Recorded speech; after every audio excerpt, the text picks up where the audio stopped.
မင်္ဂလာပါကျွန်တော်ကတော့ဆိုင်ငယ်နည်းပညာစိတ်ဝင်စားသူများ page မှာခတ်မှုဆွေဖြစ်ပါတယ်ဒီဗီဒီယိုမှာတော့ဒါကျွန်တော်ဆိုင်ငယ်ပညာနဲ့ပတ်သက်ပြီးတော့ပေါ့နော်စက်ပညာနဲ့ပတ်သက်ပြီးတော့တခြားဘလို့ knowledge တွေဘလို့အမြင်တွေရှိတဲ့နယ်ဆိုတာလေးကိုပြပြချင်တာပါဒါမျိုးတွေပြောတယ်ကျွန်တော်စာရေးရေးတယ်ဆိုတာကလည်း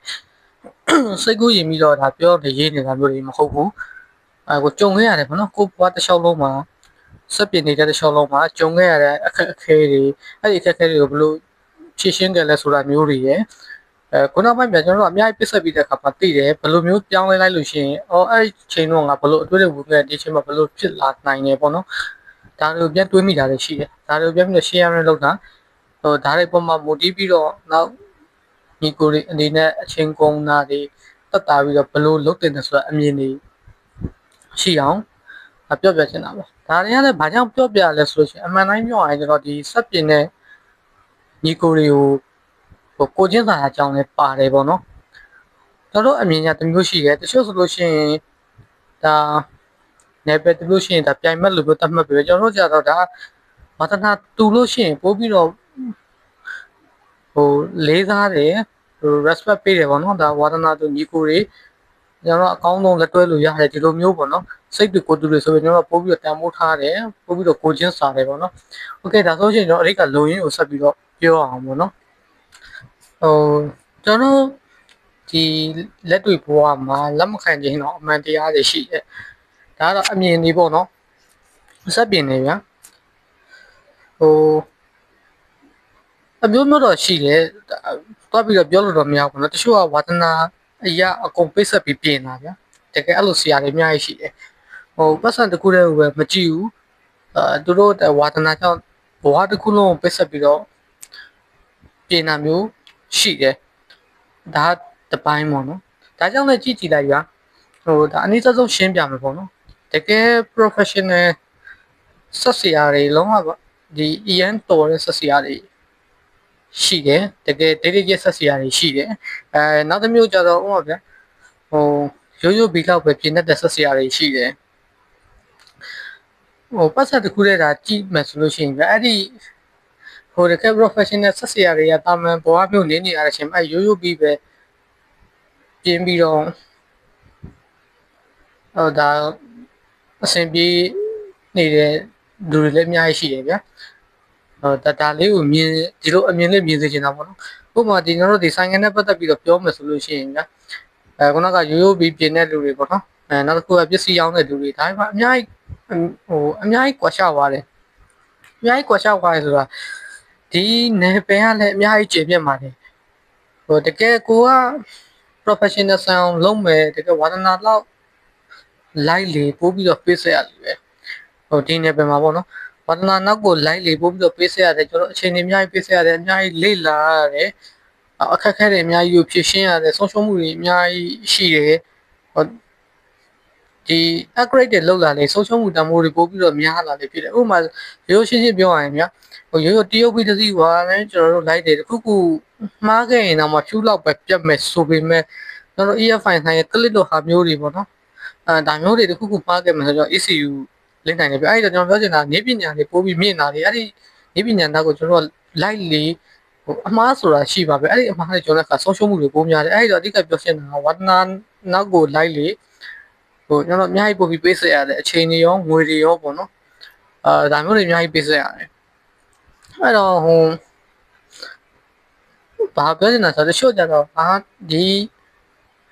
လောက်ကျွမ်းကျင်ရင်ငါတို့ပတ်စံအများကြီးရှာလို့ရမှာပဲဆိုတော့ပတ်စံအကြောင်း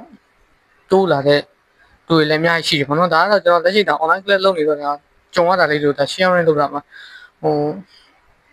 အဓိကတော့ပတ်စံရှာနေတာဗျာဒီဘိန်းတွေသူတို့ပြင်နိုင်ငါပတ်စံဘယ်လောက်ရမလဲဒီပညာဒီလောက်ထိတက်လို့ရှိရင်ပတ်စံဘယ်လောက်ပိုးရမလဲတကယ်ဒါလက်တွေ့ဘဝမှာကြာအဲ့လိုကြီးမဟုတ်ဘူးပေါ့နော်အမှန်တိုင်းပြောရင်ပညာတွေပိုးပြီးတက်လာတယ်ပညာမာနတစ်ခုပိုးပြီးတော့ရှိလာလေပဲဗျာတည်ရမလားကျွန်တော်တောင်းရင်မှုတောင်းခံမှုတွေရှိလာတယ်ပိုးပြီးတော့ပေးဆက်ရှင်လာတယ်ဗျာဒါတကယ်ဒီ level တစ်ခုမှာဒီ level တစ်ခုရောက်သွားတာလည်းပိုးပြီးနားလည်လိမ့်မယ်ပေါ့နော်အဲ့တော့တချို့ကြတော့အမြင်မှားကြတယ်ငါဘီးပေါင်းစုံပြင်တတ်လေပတ်စံ ပိုးရလေးပဲပေါ့နော်ဒီလိုမျိုးတွေးကြတယ်ဒီကဒါဆိုကျွန်တော်ရှင်းပြနေတာပေါ့နော်ရှင်းပြနေတာဆိုတော့ဘာကြောင့်ဒီဥစ္စာလိုမျိုးပြောတယ်ဒါတော့အပိုင်းသက်တွေနဲ့တော့ပြောရမှာပဲပြောရမှာများတာဖြစ်တဲ့အတွက်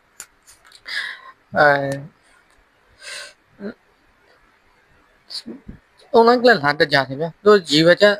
မျိုးစုံရှိတယ်အဲ့ဒီအချိန်မှာချို့ချက် level 1တခုရှိပြီးသားလူတယောက်က upgrade ဖြစ်အောင်လုပ်ပြချို့ချက်0ပေါ့နော်0ကစပြီးဒီ level ဆွတ်ခေါ်လာအဲ့အချိန်မှာဒါပထမဆုံးအမြင်တစ်ခုကိုကျွန်တော်ပြောပြမယ်ထားပါတော့လောက်တစ်ခုလုပ်ပြီးဆိုတော့ကျွန်တော်စီးပွားရေးကိုလည်းလုံးဝလေးလျူရှုလို့တော့မရဘူးဗျကျွန်တော်ပတ်စံမရှိရင်ဘာမှဆက်လုပ်လို့မရဘူးဒါအပွင့်လင်းတော့တစ်ခုပေါ့နော်ဒီနေ့ပြန်မလဲပတ်စံမရှိခဲ့ဘူးဆိုတော့ဘာမှဆက်လုပ်လို့မရဘူးအဲ့တော့ဒီ business အမြင်တစ်ခုအရာကြည့်ကြမယ်ဆိုရင်ငါပြောနေရငါပတ်စံအများကြီးရှာခြင်းလို့ဘိန်းမျိုးစုံပြင်နေအောင်လုပ်မယ်ဆိုလို့ရှိရင်ထိုက်တဲ့လောက်တော့မှန်လိမ့်မယ်ဒါပေမဲ့လည်းလက်တွေမှာအလောက်အဆင်မပြေအဲ့တော့စီးပွားရေးမြင်တော့တစ်ခုကြည့်ပြီဆိုရင်ကျွန်တော်ကတစ်ခုကို professional ဆိုင်အောင်လုပ်တင်တယ်ဗျာspecialize တစ်ခုပေါ့နော်ဘယ်လိုအဓိကကျွန်တော်ပြောချင်တာပါလို့လဲဆိုတော့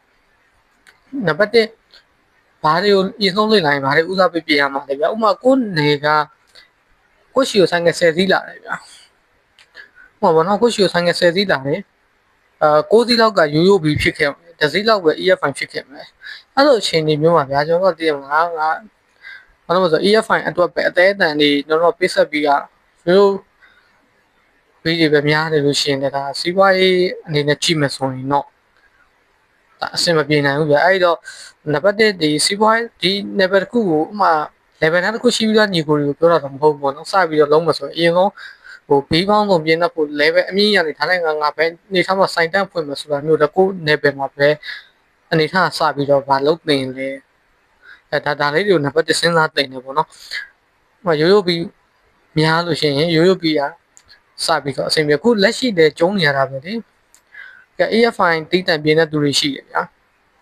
ရိုးရိုးပြီးပြင်းတဲ့လူတွေရှိတယ်